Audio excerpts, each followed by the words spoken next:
This video is called You're Not Doing Yourself Any Favors. When I was in the last emergency room that I was in May of 2019, it was actually my third consecutive emergency room back to back. I was 60 something pounds, 65 to 69. I was 69 pounds at my lowest recorded weight, but I know I was lighter before that. So anyways, I was really knocking on death's door.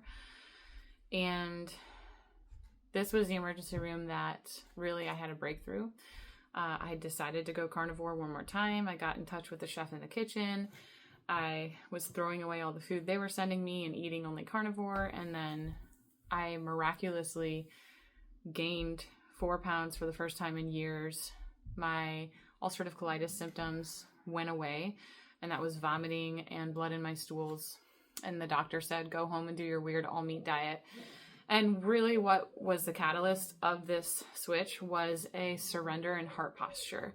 For so long, I was leaning on my own understanding more than I was trusting in God.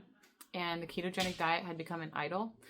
And in this emergency room, I really felt that conviction. And I was actually able to surrender in a way that I don't think I was able to before because I didn't have the conviction. I was blinded by my own eagerness for control.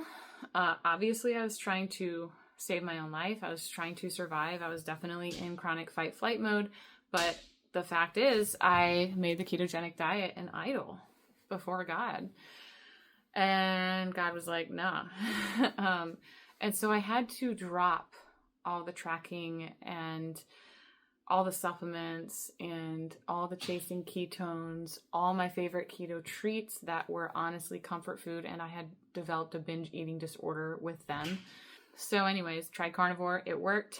And then I continued it for the next 3 years. But in this same hospital room that I was in for about a week, that doctor walked in on me doing squats in the room. Now, a little bit of context. I had a chronic CDiff infection, which is a bad bacteria that takes over the good bacteria in your gut.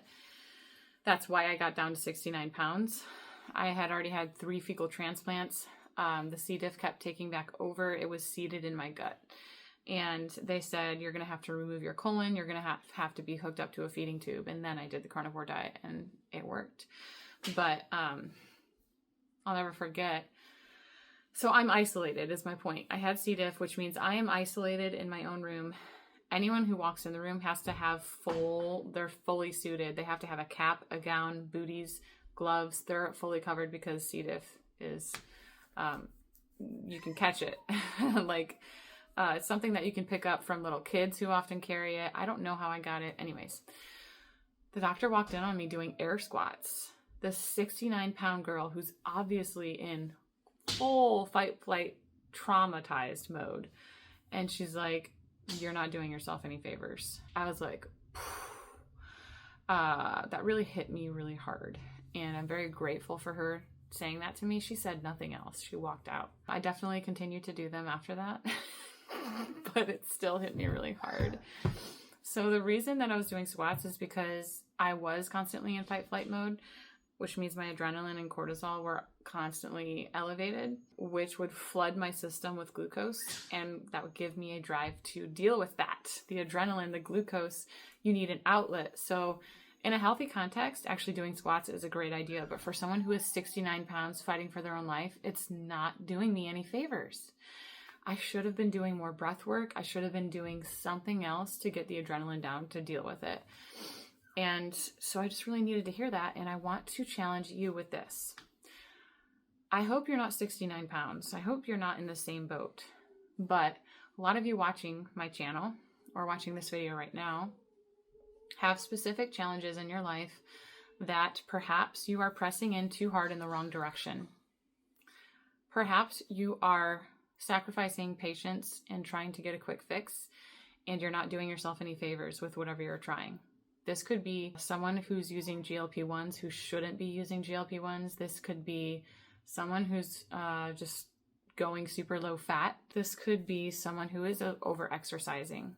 maybe to deal with your stress, maybe to reach your weight loss goal. If you are over exercising, which is a lot of exercise, I think most people are under exercising, to be honest, but we definitely have over exercisers. I've worked with them. If you're over exercising, you're not doing yourself any favors. You're gonna have to find a better, healthier outlet that makes more sense for this season. So I challenge you to look at your impulsive behaviors and your daily habits, something that you're doing on the regular for the sake of your goals, and really search your heart of hearts. What is your motive? And is this appropriate? Or are you just being impatient? I think a lot of us are being impatient and trying things that don't really work in the long run. So let me know in the comments if you're also not doing yourself any favors.